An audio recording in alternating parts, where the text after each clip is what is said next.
Banyak orang sujud tapi kolbunya tidak sujud. Maka tempat kolbu sujud ini juga harus diketahui. Ya. Di bagian manakah kolbu kita sujud?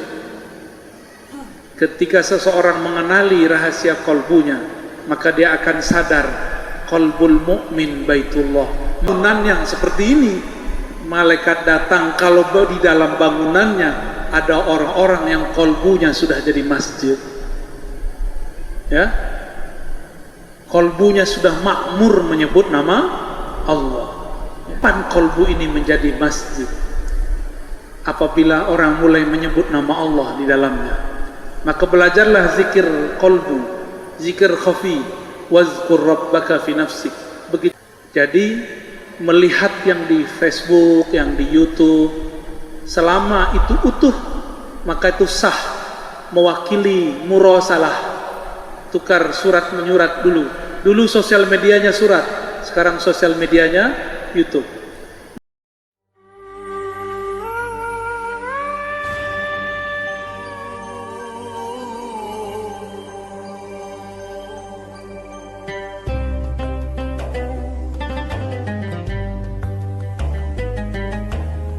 Assalamualaikum warahmatullahi wabarakatuh. Ustaz, yang saya tanyakan bahwa kita ini kan adalah ada jasad dan ada ruh. Kalau kita punya orang tua, ada orang tua jasad dan ada orang tua ruh. Bagaimana cara kita berkomunikasi kepada Abul Arwah dan Ummul Arwah dalam rangka untuk menjadi anak yang soleh? Syukran. Assalamualaikum warahmatullahi wabarakatuh. Assalamualaikum warahmatullahi wabarakatuh. Cara berkomunikasi dengan Abul Arwah, Bapak Rohani. Ini cuma istilah. Bapak, Ibu Rohani. Itu dengan cara menyapanya. Assalamualaikum ya Sayyidi ya Rasulullah. Sampaikan itu. Salam rindu atas engkau wahai ayah rohaniku. Bahkan boleh dibaca Assalamualaikum ya abati, ya abaruhi, ya Rasulullah. Salam atas engkau wahai ayah rohaniku, Rasulullah sallallahu alaihi wasallam. Ya, gitu. Jadi disapa. Sebelum kita berbicara, sapa dulu. Dan adab kepada ayah rohani baginda Rasulullah SAW, sapalah beliau. Sapalah setiap hari, setiap saat, setiap masuk ke setempat, apalagi masuk ke masjid-masjidnya. Ya, masuk masjid baca Assalamualaikum ya Sayyidi Rasulullah. Pulang ke rumah, undang nur Rasulullah masuk ke rumah. Assalamualaikum ya Rasulullah.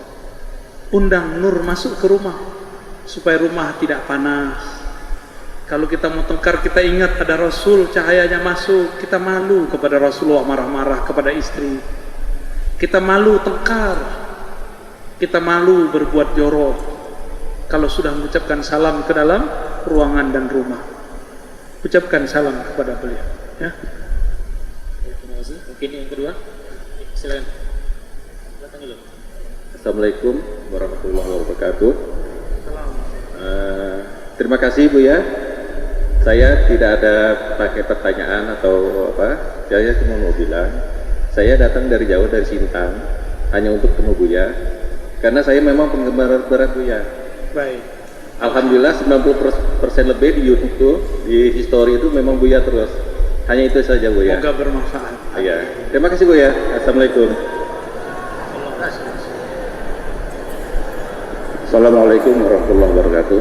Besar di Satri Buya, ada pertanyaan dari kertas ini. Buya yang saya muliakan, saya ingin Sebentar dulu Pak. Ada pertanyaan dulu Pak. Ini Buya, maksud kalbu mukmin baitullah. Apa maksudnya Buya? Ada ungkapan ulama, ini bukan hadis. Ingat, ini bukan hadis. Ini kebanyakan kawan-kawan saya pencinta kajian kolbu, tapi tidak mengerti ilmu hadis. Kalau sudah Arab disebut hadis. Tidak benar ya, harus diluruskan. Kalau bukan hadis, jangan katakan hadis. Ya, ini bukan hadis, ini kalimat ulama memahami makna daripada masjid.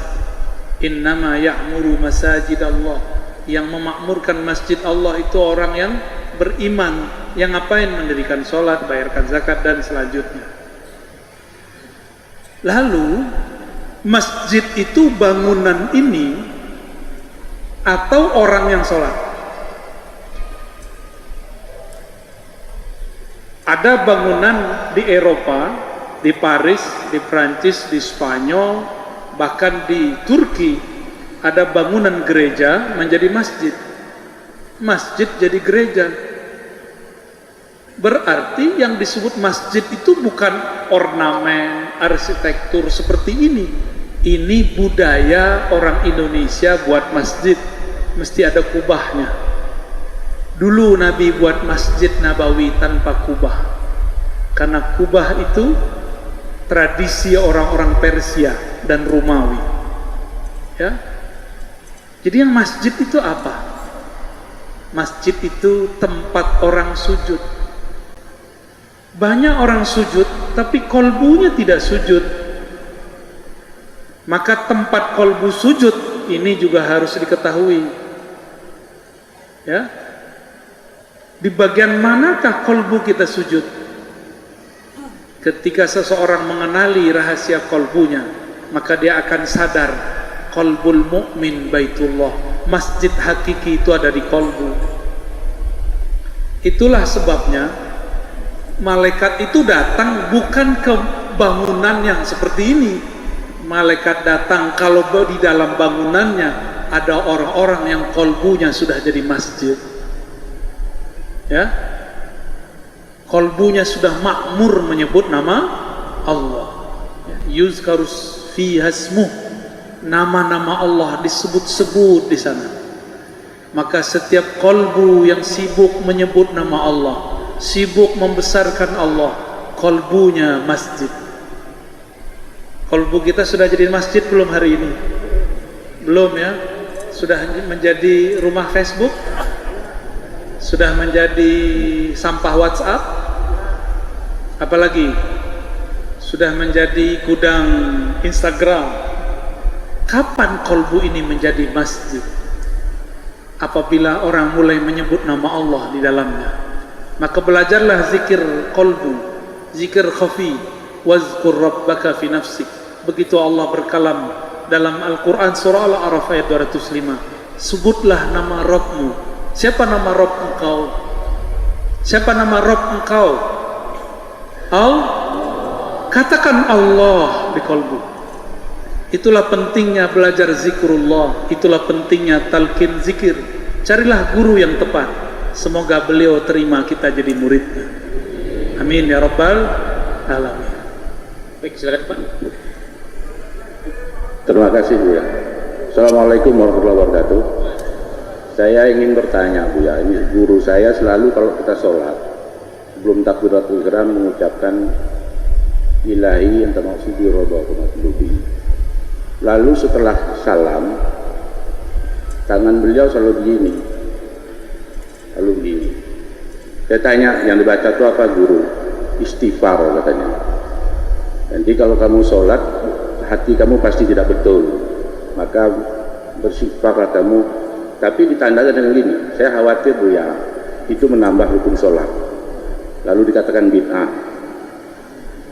Lalu yang ketiga, setelah baca doa, ketika dia berzikir, dia mengucapkan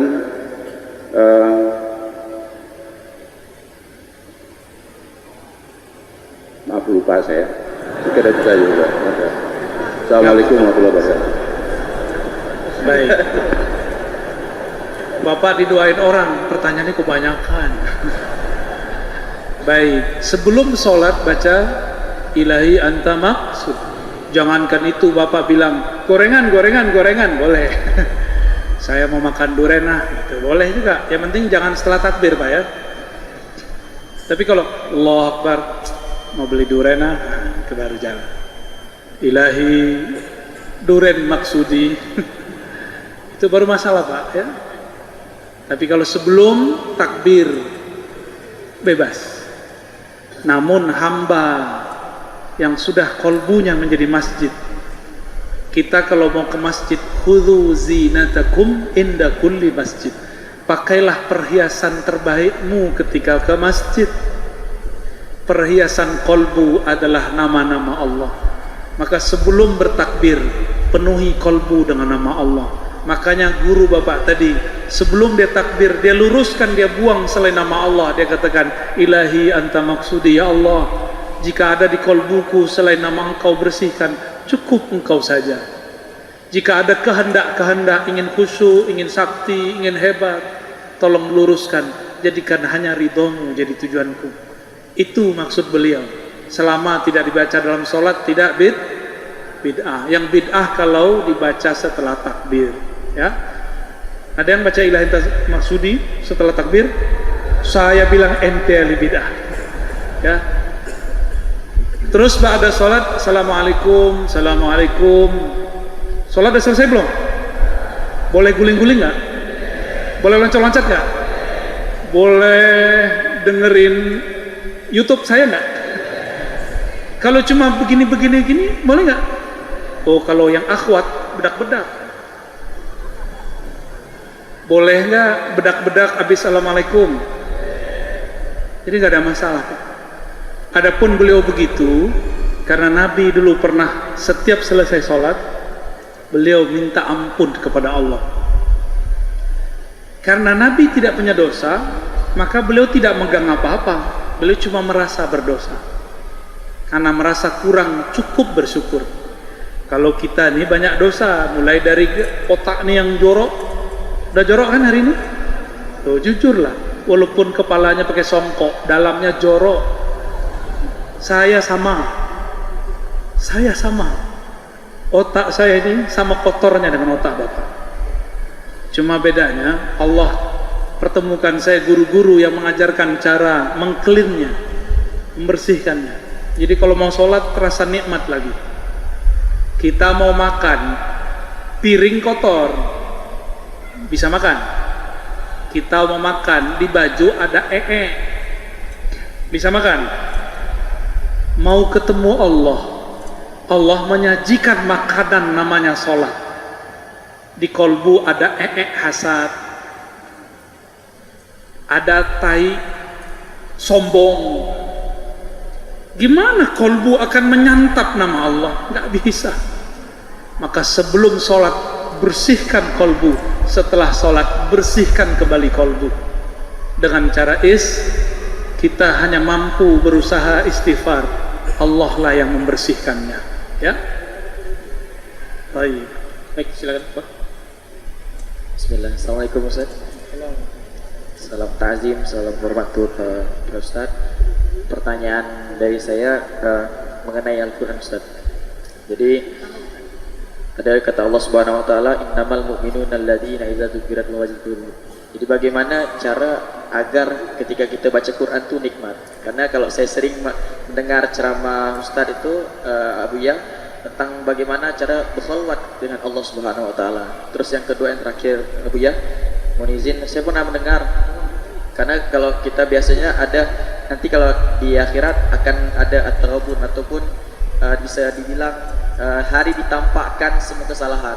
Itu bagaimana pandangan ataupun daripada Islam kita ketika kita yang sebagai pendosa ini, bagaimana cara memotivasi yang terbaik pada diri kita?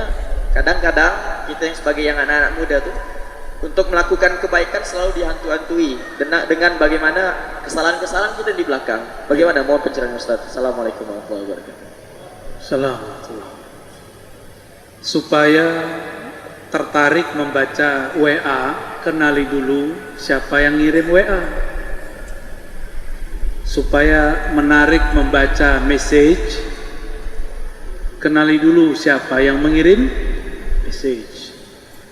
Kalau yang mengirim si dia yang kita cinta, walaupun beberapa tahun yang lalu dibuka nggak, dibalasnya, asik nggak balasnya?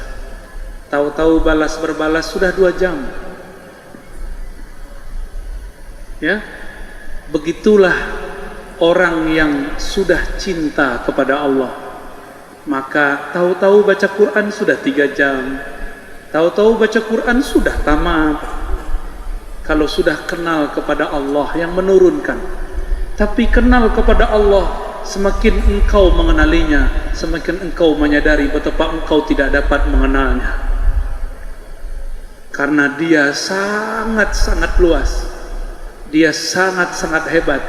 Semakin kita mengenalinya, semakin kita sadar, aku tidak sanggup mengenal dirimu ya Allah, hanya engkau yang mampu mengenal dirimu. Bagaimana dengan pertanyaan kedua? Kita sama-sama muda, cuma beda umur. Saya sudah kepala 3 ya. Kalau 35 itu kepala 3 apa kepala 4? 3 ya. Ntar lagi 36. Emang antum kira saya nggak pernah dosa? Saya punya dosa. Dosa ke orang tua, dosa ke teman, dosa hati, dosa mata, dosa semua. Nggak ada di badan saya ini kecuali di situ ada dosa. Tapi syaitan punya was-was. Nama syaitannya Al-Khannas. Kata si Khannas, ngapain kamu tobat? Besok juga maksiat lagi. Itu si Khannas. Kalau kita paham, Khannas ini sudah berbohong, sudah sombong. Tahu apa dia takdir masa depan. Si Khannas bilang, ngapain kamu maksiat lagi, besok maksiat? Berarti dia seakan tahu besok terjadi. Jangan tertipu. Seorang mukmin menganggap umurnya ya hari ini. Walaupun kita punya planning setahun ke depan, sebulan ke depan, 7 tahun ke depan, tapi umur seorang mukmin hari ini, detik ini, maka detik ini juga dia tobat, karena dia nggak tahu setelah ini masih bisa tobat atau tidak. Jadi tobat gak usah ditunggu-tunggu. Kalau pertanyaannya bagaimana kalau nanti diulang lagi, itu urusan takdir masa depan. Takdir ente hari ini pilih takdir tobat atau putus asa. Takdir bisa dipilih. Namanya kasab, usaha. Sebatas itu kita bisa memilih. Selebihnya itu pilihan mutlak Allah Subhanahu wa ta'ala. Allah yang menguasai. Mungkinkah Allah berkehendak kepada hambanya keburukan? Gak mungkin. Kalaupun buruk kata si hamba, pasti ada baiknya. Ya. Jadi kalau kita merasa masa lalu, antum kan masih muda ya. Ini yang tua-tua, ini maksiatnya lebih besar dari antum. Ini mau soleh kok. Paling cuma maksiat 2-3 kali kan, ngicip-ngicip. Ini maksiatnya banyak ini, tersimpan dari kelopak matanya, hidungnya, wajah ini bisa nyimpan memori. Kalau dibuka semuanya kan gawat, ya. Maka kata Ibnu Athaillah Sekandari, orang hebat kasyaf itu bukan yang bisa membaca maksiat di tubuh orang, tapi dia bisa membaca di tubuh dirinya. Orang maju itu bukan yang putus asa karena masa lalunya, tapi dia berpikir baik untuk masa depannya. Maka tobat detik ini juga, sadari kesalahan kita detik ini juga. Ya, wallahu a'lam. Siapa tahu ada yang pulang bis ini meninggal, tobat sekarang Pak. Tapi saya minta umur kita dipanjangkan, karena kita ingin berjuang sampai akhir zaman. Sampai Al-Imam Al-Mahdi muncul di muka bumi. Semoga Allah takdirkan kita bersamanya. Amin ya Rabbal Alamin. Berjuang bersamanya, bertempur bersamanya. Tidak gampang tersinggung, mudah memaafkan orang, berbaik sangka kepada Allah dan makhluknya. Khalas. Ya, silakan Pak. Assalamualaikum warahmatullahi wabarakatuh. Saya menyaksikan Buya di Banjarmasin mentalkin atau menghadiahkan zikir tahlil ya kepada para jamaah, dan kami juga di sini rindu karena banyak yang berzikir dan tidak mendapatkan mursyid yang benar, barangkali begitu. Kami juga ingin mendapat kelurusan tentang bagaimana cara mencari mursyid yang benar, itu pertama. Yang kedua, kami ingin kepada Buya ini, karena bagaimanapun zikir yang baik dilakukan tanpa mengenal nama ruh pribadi, ruh diri, mungkin akan nyasar entah kemana. Jadi kiranya bagaimana caranya Buya memberikan gambaran kepada kami untuk mencari mursyid atau siapa saja yang bisa memberikan jalan kami untuk menemukan nama ruh diri. Terima kasih Buya. Yang terakhir mungkin sangat santer gitu, bahwa ini akhir zaman, Imam Mahdi telah banyak dinyatakan telah berada, bahwa saat ini saya pengikut zikir Buya walaupun melalui YouTube, tetapi selalu berkirim Fatihah kepada Buya juga dan kepada guru-guru lainnya gitu. Menurut para ulama atau pendapat Buya, jika kita mengikuti kajian seorang guru atau yang berada di YouTube ya barangkali atau di media sosial lainnya secara utuh, tidak tertinggal sedikit pun dari petikan-petikan kalimatnya pada satu majelis tertentu, apakah sah zikir kita itu mengikuti aliran itu misalnya kan? Karena kita yakin bahwa aliran itu benar dan sesuai dengan kajian. Kita punya kitab sendiri yang sama seperti itu. Terima kasih. Assalamualaikum warahmatullahi wabarakatuh. Assalamualaikum. Nama ruh, bermursyid, dapat talqin, itu semua hak dari Allah. Jika memang kita dapat haknya, maka Allah mudahkan bertemu guru-gurunya. Ya, maka mohonlah kepada Allah supaya Allah memudahkan kita. Ya, yang penting jangan jauh-jauh dari kekasih-kekasih Allah. Dan yang kedua, mengenai berguru lewat online. Di zaman dulu ada berguru lewat risalah. Guru dari guru kami, Syekh Yasin Al-Fadani, berguru kepada Sayyid Ahmad Al-Ghumari lewat risalah. Sebelum bertemu beliau pakai surat dulu, lalu diijazahkan lewat risalah. Lalu Allah takdirkan mereka bertemu. Jadi melihat yang di Facebook, yang di YouTube, selama itu utuh, maka itu sah mewakili murasalah. Tukar surat menyurat dulu. Dulu sosial medianya surat, sekarang sosial medianya YouTube. Namun tentu kekuatannya tidak sekuat kita hadir. Allah Maha Baik. Meskipun demikian, meskipun rekaman banyak juga yang bergetar kolbunya, karena rekaman itu menyimpan energi. Siapa yang kolbunya mencari pasti menemukan rasanya. Ya, saya pun kalau nonton itu sendiri saya ngeliat bukan diri saya, Pak. Saya juga nangis lagi. Makanya aja nggak berani nonton, takut nangis mulu. Ya, ada orang tunjuk ini siapa ini ya, pura-pura nggak dengar kita ya. Jadi sah, namun berguru secara dan siapapun yang hadir jika niat berguru, insya Allah diterima sebagai murid. Kirim Fatihah untuk Nabi dan guru-guru kita semua. Walaupun satu huruf dia mengajar, apalagi guru yang mengajarkan cara berzikir, cara mengenalnya, cara mengenal kekasihnya. Itulah guru sebenar-benar guru.